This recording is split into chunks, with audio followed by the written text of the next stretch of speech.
Greetings, I'm Professor Yang Seung-min. Early treatment is very important for treating peri implantitis. What is more important is that depending on patient condition, you need to find the optimum treatment modality. Today, I'm going to talk about treatment method and the correct timing for providing such treatment.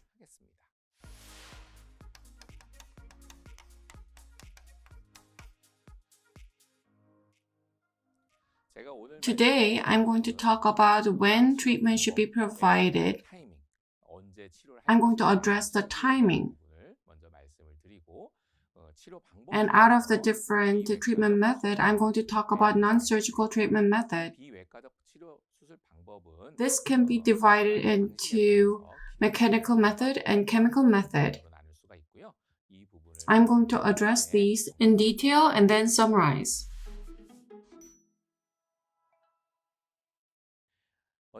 First, I'm going to talk about when treatment should be provided. The timing will be addressed. Peri implantitis. When we find it and notice it, when should we treat it? Have you ever asked that question?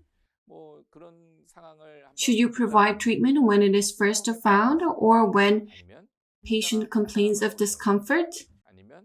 Or you may have just left it untouched because the patient is not experiencing any problems. I believe that timing is very important. Let's look at some cases. In the most posterior area, prosthesis has been delivered. Continuous follow-up has been done. 4 years and 7 months later, the patient expressed discomfort. Although it took 4 years and 7 months for the patient to express this complaint, what kind of changes were there that led to this result? After prosthesis delivery, 1 year, 4 months, 2 year, 4 months, 3 year, 4 months, 4 years, and 4 years and 7 months, you can see that around the implant there is bone loss. Patient symptoms surfaced after 4 years and 7 months. However, even before that, bone loss can be observed around the implant. After it was observed, do you see that it has progressed over the past 2 years? I believe yes. After it has advanced, the patient came to express discomfort. If you just leave it alone, there is more possibility of the disease becoming worse than better. In that sense, we need to think about when we need to provide a treatment. We need to think about this point. In order to treat this state, what should we do? Of course, we can approach it directly, but to do it more conveniently, I removed the prosthesis. After I did that, I used different modalities to remove the toxins attached to the surface. In the case of this patient, I used air abrasive to treat this area. 4 years and 7 months later, the disease progressed for 4 years and 7 months. And this is 2 months after treatment and 2 years after treatment. What do you see? This is on X-ray, but you see that there is somewhat healing. This can happen. In my opinion, what is important is that it may not heal sufficiently just because you provide surface treatment, but there is possibility of this. Therefore, when you first find signs of bone loss, regardless of whether patient makes complaint or not, you need to make a decision. Going back to the very first step, when do we need to provide treatment?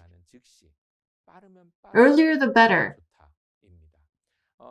That is why maintenance treatment is ever more important.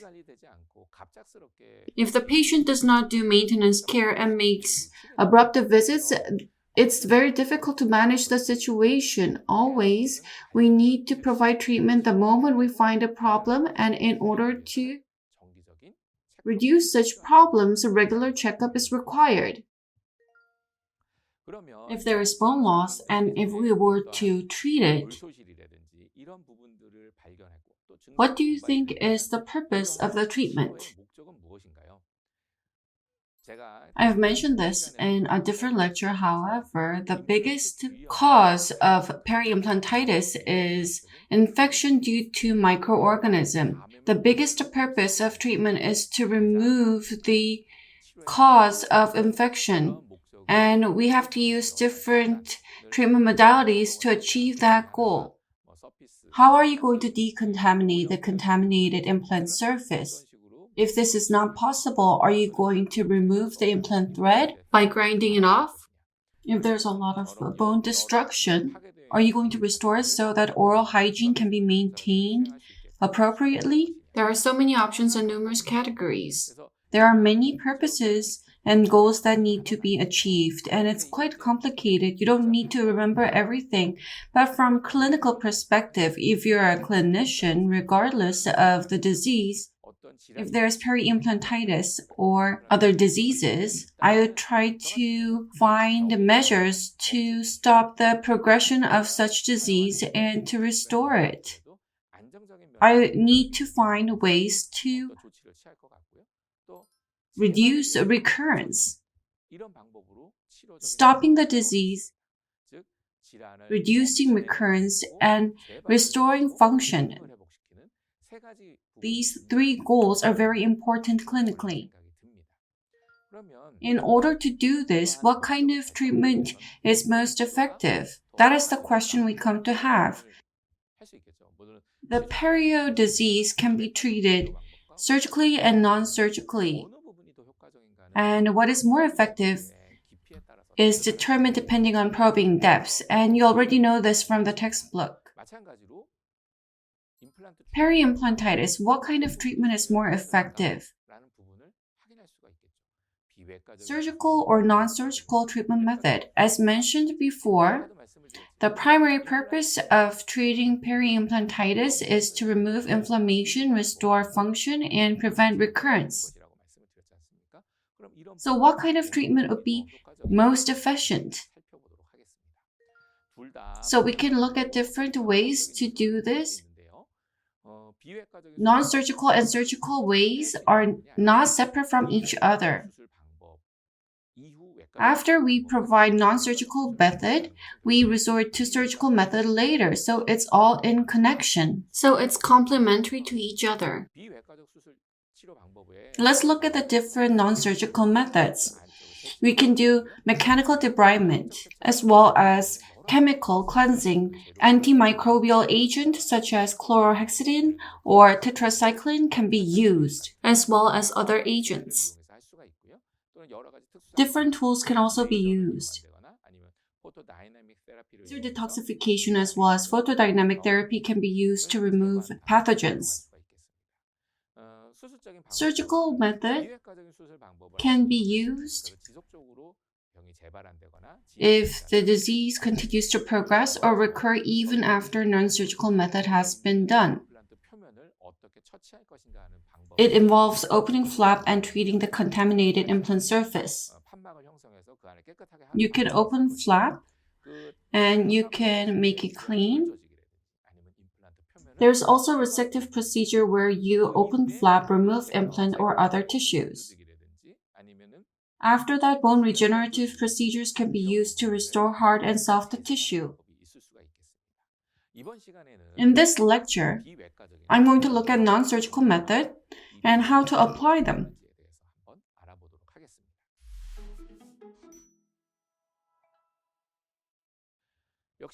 In order to achieve the purpose of providing treatment non-surgically, out of the 6 methods, you can apply approximately 3 of these. The rest cannot really be applied and may have some limitations in terms of non-surgical treatment. As mentioned before, from a clinician's perspective, in order to stop the progression of disease, reduce the possibility of recurrence, and restoring function, the three treatment modalities highlighted in green, if you do it properly, you'd be able to get satisfactory results of stopping progression, recurrence, and restoring function. Done right, it will serve the purpose.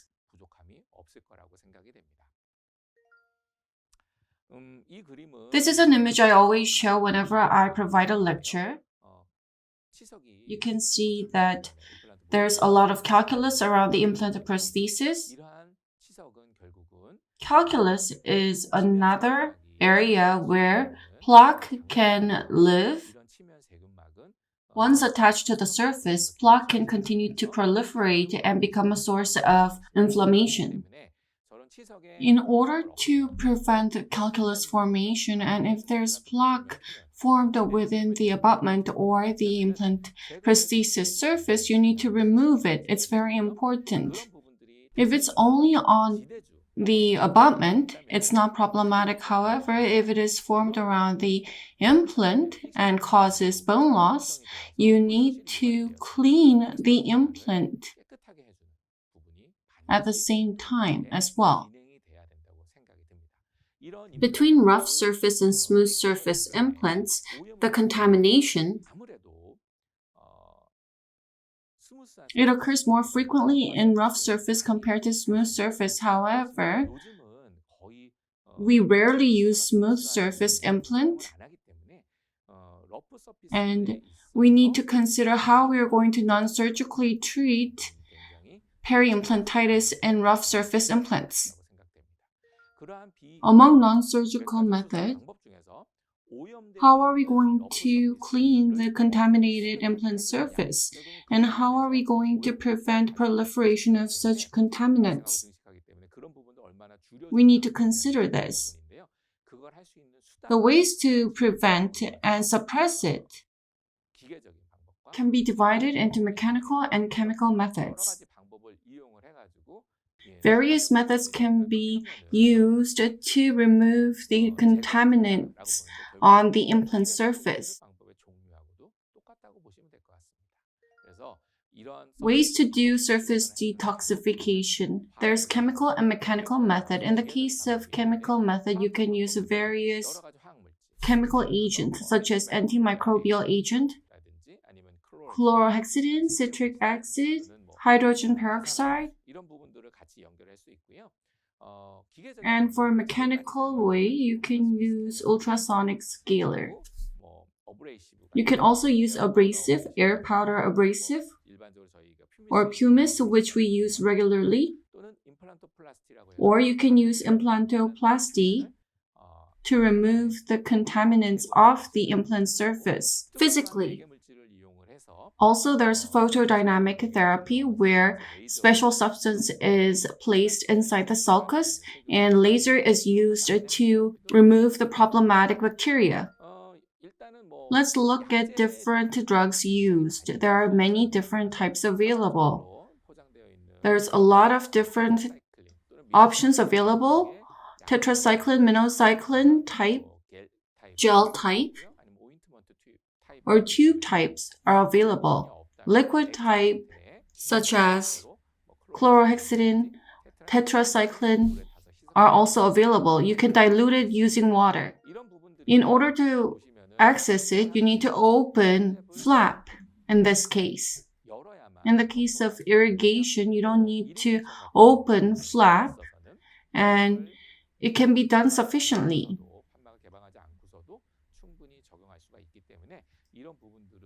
We need to consider ways to access the contaminated area on the implant surface in the most optimum way.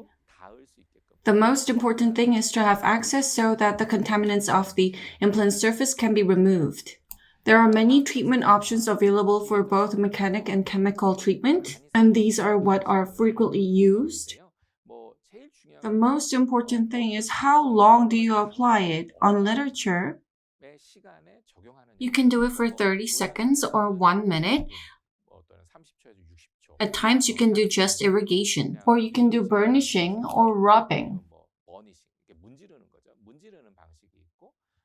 Another type is to inject it,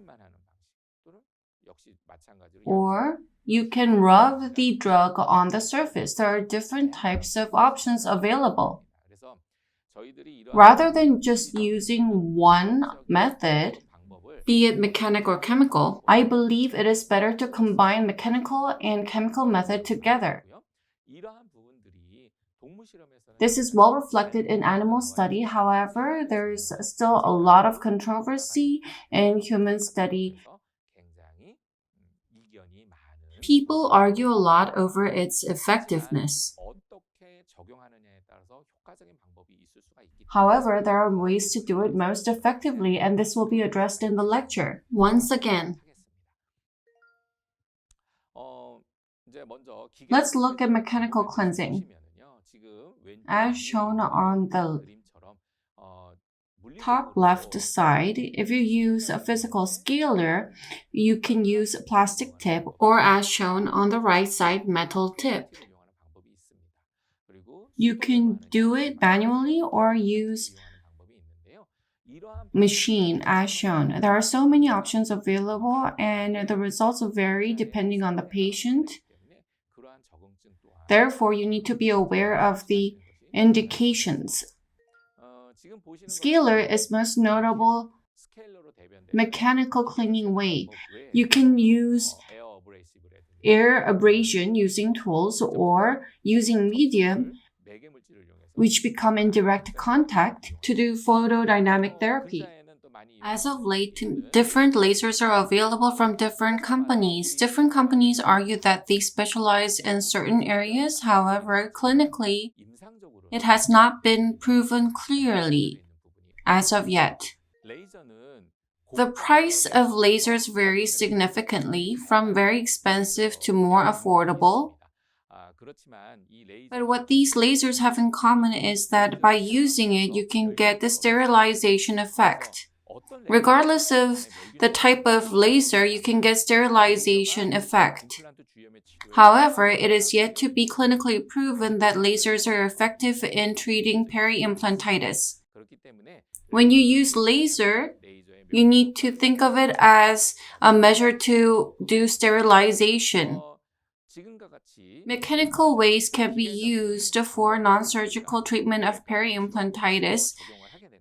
There are many reasons for failure in these treatments. First is limitation in terms of access to implant microstructure. Because we don't open flap and we're not able to see it directly, we use some tools or chemical materials to access it.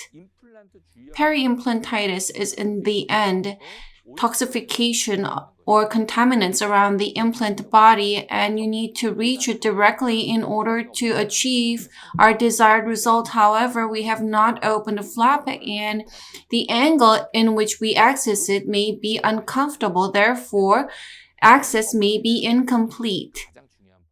Access is very important. Because we're not able to access it properly, it is not removed thoroughly. Sufficient detoxification is not possible due to lack of access, and because of that, when we do chemical cleansing, we are unsure as to how much dosage should be used. These factors can vary significantly depending on different situations. Therefore, it becomes completely impossible to remove the toxins on the implant surface. As shown, we use different ways to treat this condition. However, there's a significant contrast between open flap and flapless treatment. What is most important is that all tools that we use should be in direct contact with the contaminated surface. There are many literature addressing non-surgical ways, and there are many different opinions on its effect. The most important thing in the end is regardless of the treatment method you use, you need to combine them rather than just using sole method. Even if the treatment is successful, probing depth does not decrease or bone does not grow back. However, inflammation as well as bleeding upon probing are improved. However, still yet more endeavor needs to be put in to verify the effect of non-surgical method.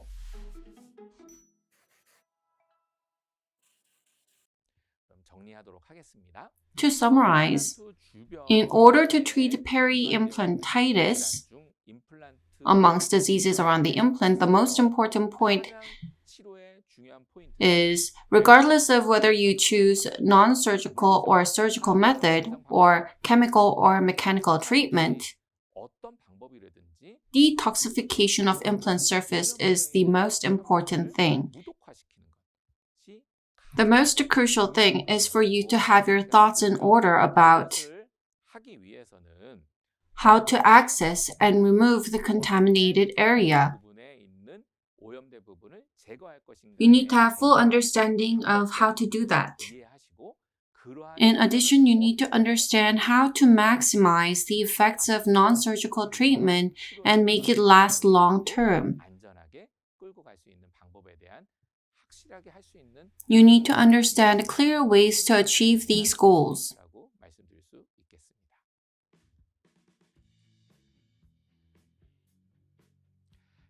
As implant treatment became more widespread, there are more research being conducted around peri implantitis and other complications. Maintenance and care is very crucial for successful implant treatment. If you continue to do research on treatment in this area, you'll be able to differentiate yourself above the others. Thank you for watching.